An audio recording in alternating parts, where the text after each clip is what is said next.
तालुके के अंदर कांग्रेस वालों का जो मीटिंग हुआ, डिस्ट्रिक्ट इंचार्ज गढ़वा भोजू, मुदौल तालुके के इंचार्ज विक्टर रेड्डी साहब, कुबीर मंडल के इंचार्ज, आज कुबीर मंडल के अंदर 20-22 हज़ार ट्राइबल का वोट है। फिर एक 500 वोट नहीं है, इस वालों को पार्टी प्रेसिडेंट देते। फिर ST SC माइनॉरिटीज़ से पहले माइनॉरिटी को दिए, बाद में SC को नहीं है, BC को नहीं है।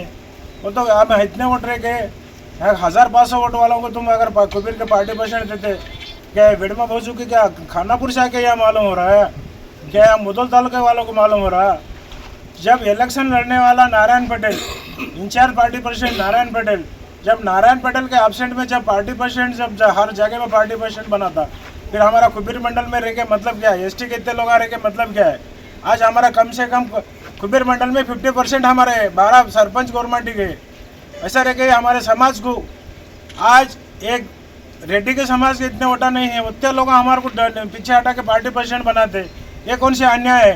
ये कौन सा तरीका है? इसलिए हिडमा भोजू को बोलने का एक ही क्यों तुम्हारे तालुके में तुम चला लो, हमारे मंडल के अंदर आके अगर आप कुछ अगर सुनने का है सुनो, अगर दम है तो मंडल में आके पाँव लगा के पूछो, पार्टी प्रेसिडेंट बाद में बनाओ। आप डिस्ट्रिक्ट प्रेसिडेंट है, कोई गम नहीं है हमारे को प्रेसिडेंट से, और आपके पास आने वाले भी नहीं है, आपके पास भीख मांगने वाले नहीं है। हमारे को हमारा नारायण पटेल रहे तक हमको कोई कम गिरने वाला नहीं, हम डरने वाले भी नहीं। आज तक हमारी भी सीनियरिटी 25 साल हो गई। हिडमा भोजू तुम कल का बच्चा है, हमारे पास आए सो नारायण पटेल के साथ हमारी पूरी सीनियरिटी है और हम डरने वाले में नहीं हैं। आपको डिस्ट्रिक्ट वालों को बोलने का, स्टेट तालुका वालों को वोट बोलने का है, और स्टेट तक भी गया तो कोई परवाह नहीं, डरने के बात नहीं है। जब तक नारायण पटेल जिंदाबाद रहे, जब तक हम उनके साथ कार्यकर्ता जिंदाबाद रहेंगे और रहने वाले भी हैं और उनके साथ निभाने वाले। और सोच के हमारे को ट्राइबल को कैसा भी करके ST वाले पार्टी प्रेसिडेंट कांग्रेस का कुबीर मंडल में ST को देना बोल के मेरा इरादा है और देना चाहिए, ये मेरा वादा है और हम किसको डरने वाले भी नहीं। కాంగ్రెస్ పార్టీ వచ్చిన తర్వాత కాంగ్రెస్ పార్టీ ఎన్నో అభివృద్ధి పనులు చేస్తున్నారు, ఎన్నో అభివృద్ధి పనులు చేస్తున్నది। ఆ అభివృద్ధి పనులలో ఎక్కడ కూడా ఏ కార్యకర్త లేడు, ఎక్కడ కూడా కార్యకర్త ఇన్వాల్వ్మెంట్ లేదు, ఎక్కడ కూడా కార్యకర్త వచ్చి ఈ పని నాకు ఉన్నది, ఈ పని నాకు చేయమని చెప్పింది లేదు। ఇటువంటి పరిస్థితులలో అధిష్టానం ఏం చెప్తుందంటే కాంగ్రెస్ పార్టీని మీరు మనం వెనుకబడిపోతున్నాం, మనం చేసే పనులు ఎవరికి తెలుస్తలేవు, మనం జనాలలో మన పార్టీని బలోపేతం చేయాలంటారు। ఇటువంటి పరిస్థితులలో మీరు వచ్చి ఎవరో ఎక్కడి నుంచో వచ్చి వాళ్ళకు మండల పరిస్థితులు తెలియదు, మండలం ఎవరు ఉన్నారో తెలియదు, మండలం ఎవరి ఓటింగ్ ఎంత ఉన్నదో తెలియదు। అటువంటి పరిస్థితుల్లో వేరే వాళ్ళు ఎక్కడి నుంచో వచ్చి ఇక్కడ వారికి ఎంతైతే ఓటింగ్ ఉన్నదో, వారి జనాభా శాతం ఎంతైతే ఉన్నదో వాళ్ళు తెలుసుకోకుండా వాళ్ళని మండల ప్రెసిడెంట్గా ఎన్నుకోవడం ఇది ఎంతవరకు కరెక్ట్? మా మండలంలో SC జనాభా ఎక్కువ ఉంది, ST జనాభా ఎక్కువ ఉంది, BC జనాభా ఉంది, వాళ్ళ నుంచి ఎవరైనా చేసేదో కదా మీరు? వాళ్ళని వదిలిపెట్టి మీరు ఎవరో వేరే వర్గానికి ఇస్తే మా దగ్గర ముందు నుంచి కాంగ్రెస్ పార్టీలో పనిచేస్తున్న వాళ్ళు సీనియర్ కార్యకర్తలు, సీనియర్ నాయకులు వాళ్ళందరూ ఎక్కడికి పోవాలి? కాంగ్రెస్ పార్టీకి ఆ ఎలక్షన్స్, అసెంబ్లీ ఎలక్షన్స్ అప్పుడు కాంగ్రెస్ పార్టీలో ఊర్లలో తిరుగుదామంటే ఒక కార్యకర్త లేడు, ఒక కార్యకర్త లేడు। ఎవరైతే మాకు వ్యతిరేకంగా పనిచేసినరో, ఎవరైతే మాకు ఓడగొట్టడానికి పనిచేసినరో మీరు వాళ్ళకే పార్టీలో చేర్చుకొని మీరు వాళ్ళనే పదవులు అప్పచెప్పి వాళ్ళ ద్వారా మమ్మల్ని తొక్కించే ప్రయత్నం చేస్తే మేము కాంగ్రెస్ పార్టీలో పనిచేసి ఏం లాభం ఉన్నది మాది? కాబట్టి అధిష్టాన వర్గానికి నేను ఒక్కటే చెప్పదలుచుకున్నా, మీరు ఏం చేయదలుచుకున్నా ఏం చేసినా ఇక్కడ నారాయణరావు పటేల్ది ఉంటుంది, ఆయననే ఇన్ఛార్జ్ ఇక్కడ, ఆయనను అడగకుండా మీరు ఏ పనులు చేస్తే మాత్రం మేము ఏ విధంగా కూడా మేము ఊరుకోము। కాబట్టి మీరు ఇక్కడ ఏ పనులు చేసినా కూడా నారాయణరావు పటేల్ ద్వారానే చేయాలని నేను అధిష్టాన వర్గానికి నా తరఫున చెప్పదలుచుకున్నాను। కుబీర్ మండల కాంగ్రెస్ పార్టీ ఆధ్వర్యంలో మేము సమావేశం ఏర్పాటు చేసుకున్నాం। ఎందుకనంటే మనం నిన్న చూసినాము, మన ముదోల్ తాలూకాలో దాదాపు 8 మంది కాంగ్రెస్ పార్టీ అధ్యక్షులను నియమించడం జరిగింది। దాంట్లో ముఖ్యంగా మరి మన కుబీర్ మండల విషయానికి వస్తే మరి ఇక్కడ SC ST BC మైనార్టీలు అధిక సంఖ్యలో ఉన్నప్పటికీ దాదాపు మనం కాంగ్రెస్ పార్టీని అంటేనే సెక్యులర్ పార్టీ అని మనం చెప్పుకుంటాం। మరి ఏ ఒక్క సామాజిక వర్గానికి న్యాయం చేయకుండా మరి ఎవరో చెప్తే మరి నిన్న వచ్చినటువంటి వాళ్ళు BRS నుంచి నిన్న వచ్చినటువంటి వాళ్లకు ప్రతిపాదనలు పంపి మరి అధిష్టాన వర్గం DCC విడమ బొజ్జు పటేల్ గారు కానివ్వండి, మహేష్ కుమార్ గౌడ్ గారు కానివ్వండి, మరి తాలూకాలో వచ్చి మండలాల వారీగా మరి ఎక్కడ ఏ సామాజిక వర్గం యొక్క బలం ఎంత ఉంది, మరి జనాభా నిష్పత్తి ఏ విధంగా ఉన్నది అని అది ఏమీ ఆలోచించకుండా ఎవరో ఏదో చెప్తే మరి ఆ విధంగా పదవులను కెట్టబెట్టడం అనేది చాలా శోచనీయమైనటువంటి అంశం. ఎందుకనంటే మరి ఈ మండలంలో దాదాపు ఎస్సీ సామాజిక వర్గానికి చెందినటువంటి దాదాపు 25 గ్రామ పంచాయతీలు ఉన్నాయి. 29 గ్రామాలలో మా సామాజిక వర్గం ఉంది. అదేవిధంగా మరి ఎస్టీ వాళ్ళు 12 గ్రామ పంచాయతీలు ఉన్నాయి. బీసీ వాళ్ళు ఉన్నారు, మరి మైనార్టీ సోదరులు ఉన్నారు. వారు ఎవరిని కూడా కాదనకుండా మరి మరి ఏకధాటిగా నిర్ణయం తీసుకోవడం అనేది మరి చాలా ఆలోచించవలసినటువంటి విషయము. కాబట్టి నేను అధిష్టాన వర్గానికి ఒకటే హెచ్చరిస్తున్నా, మరి ఇవన్నీ కూడా మరి మీరు ఎవరి సలహా సూచనల మేరకు ఈ పదవులను కట్టబెట్టడం జరిగింది. బోత్లే నారాయణరావు పటేల్ గారు మరి ముదోల్ తాలూకాకు ఇన్ఛార్జ్ అంటున్నారు. మరి వారికి కూడా ఈ విషయం తెలియదు. కుబీర్ మండలంలో ఉన్నటువంటి ఏ కార్యకర్తలకు కూడా తెలియకుండా మీరు గుప్పుచాటున పదవులను రాత్రులకు రాత్రుకే మరి మరి మీరు అప్పచెప్పడం కట్టబెట్టడం అనేది ఇది సమంజసం కాదు.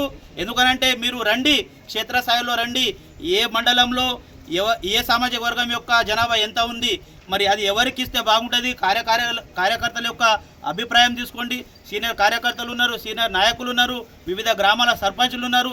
ఇది ఎవరికి తెలియకుండా మీరు పదవులను కట్టబెట్టడం అనేది ఇది మంచిది కాదు. రాబోయే రోజులలో మరి ఇట్లా చేస్తే మాత్రము మీకు తిరగనిచ్చే పరిస్థితి ఉండదు అని చెప్పేసి మేము కార్యకర్తలుగా మేము మిమ్మల్ని హెచ్చరిస్తున్నాం. कांग्रेस पार्टी में हम तकरीबन हमारा पूरा परिवार, हमारा पूरा ख़ानदान जो है कांग्रेस पार्टी से लगाव रहता है। लेकिन आजकल हम सुन रहे हैं कि ये पोस्टा जो बांट के कांग्रेस पार्टी को जो फोड़ने का काम वज्जू साहब जो आकर यहाँ कर गए हैं, हमारे तालुक़े के अंदर 2 ग्रुप बना दिए उन्होंने।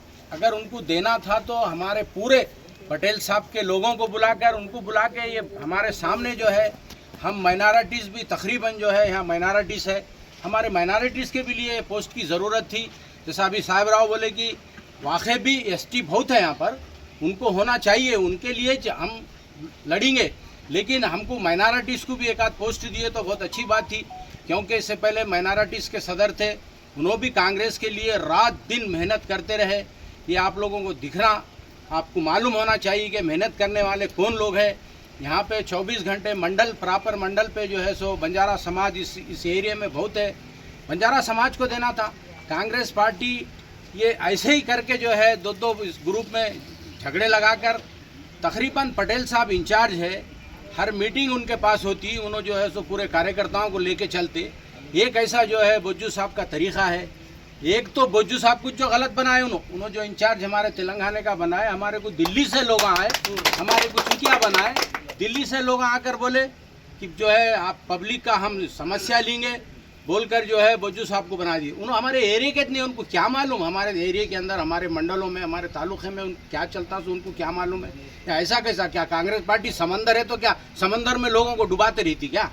हाँ, अरे किसको पूछे तो है कांग्रेस पार्टी समंदर है, समंदर है। समंदर में लोगों को तिराना सिखाते, डुबाना नहीं सिखाते। ये क्या है, बाहर से लोग आके जो है सो किसको भी कुछ बना दे रहे। यहाँ जो है सो ख़ानदानी कांग्रेस लोग रख के जो है सो हम लोगों के लिए कोई पोस्ट नहीं है, उन्हें बोला उनको दे दिए। किसको पोस्ट देना क्या देना ये कैसा तय कर दे?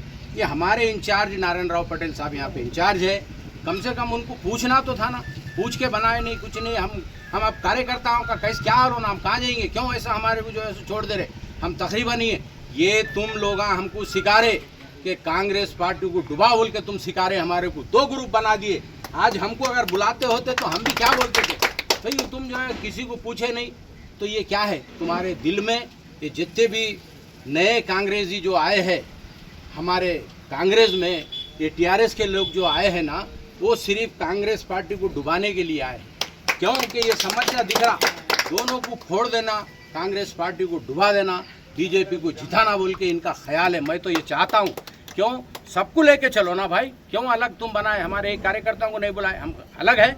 हमारे बंजारे समाज के लोग दुनिया भर के इस पार्टी के अंदर है, उनको बुलाना था। अलग अलग बना दिए तो हमारे दिल में भी वो आ जाता कि बिल्कुल जो है सो नफरत आ जाती। ये नफरत बड़े लोग डाल रहे हमारे पास, ये फूट बड़े लोग डाल रहे कि 2 पार्टी हो जाना, आखिरी में जो है बीजेपी जीत के निकलना इनका उद्देश्य है। मैं हाईकमान से गुजारिश करता हूं कि इस पे गौर करें, गौर करके फिर अब से जो है ये पूरे मीटिंग लगा के तालुके के अंदर फिर मंडल प्रेसिडेंट हमारा बनाए यहाँ पर, और मेरी गुजारिश है कि जो है एसटी भाई के वोट ज़्यादा है, ज़्यादा से ज़्यादा हम भी कुर्बानी देंगे। हमको भी ज़रूरत नहीं है, हम भी माइनॉरिटीज़ कम है। एसटी भाई को अगर देंगे तो कांग्रेस को फ़ायदा होगा। ये कह के मैं अपनी बात को ख़त्म करता हूँ। పార్టీలో నిన్న మొన్న వచ్చిన వారికి, బీఆర్ఎస్ పార్టీ నుంచి వచ్చిన వారికి, బీజేపీ పార్టీ నుంచి వచ్చిన వారికి మీరు కష్టపడిన కార్యకర్తలకు కట్టబెట్టకుండా పార్టీ అధ్యక్ష పదవులను, మీరు వేరే పార్టీ నుంచి వచ్చిన వారిని మీరు అధ్యక్షుల పదవులు ఇస్తే మేము ముక్కమ్మడిగా రాజీనామా చేస్తాం కాంగ్రెస్ పార్టీకి. సర్పంచులు 28 సర్పంచులు ఉన్నారు. ఎట్టి పరిస్థితుల్లో ఎడమబొజ్జు గారు జిల్లా అధ్యక్షులు, నేను జిల్లా కార్యవర్గ ప్రధాన కార్యదర్శి. నాకు అడిగేడును, నేను జిల్లా కార్యవర్గ సభ్యుని, మీ మండలంలో ఎవరికి ఇస్తే బాగుంటుంది, పార్టీ బలోపేతం కావడానికి ఏం ఉద్దేశం ఉంటుంది, పార్టీ ఎలా బలోపేతమవుతుంది కాంగ్రెస్ పార్టీ, ఆ ఉద్దేశం ప్రకారంగా మీరు మమ్మల్ని అడగకుండా, తాలూకా ఇన్ఛార్జీలకు అడగకుండా, జిల్లాలో నేను కార్యవర్గ సభ్యుని కాబట్టి ప్రధాన కార్యదర్శి, నాకు కూడా మీరు అడగకుండా కుబీర్ మండలాన్ని ఎవరికో కట్టబెడితే కష్టపడిన కార్యకర్తలకు అన్యాయం జరిగింది. మీరు ఎట్టి పరిస్థితుల్లో గిట మార్చకుంటే ఒకవేళ మేము అందరం రాజీనామా చేస్తాం. సర్పంచులు, కార్యకర్తలు ప్రతి ఒక్క పదవులకు రాజీనామా చేసి మేము మిమ్మల్ని ఎదిరిస్తాం. కాంగ్రెస్ పార్టీ ఈ విషయం తప్పనిసరిగా తీసుకొని మార్చేసి కష్టపడ్డ కార్యకర్తలకు ఇవ్వాలని మేము కోరుతున్నాం. మా డిమాండ్ ఇంతే.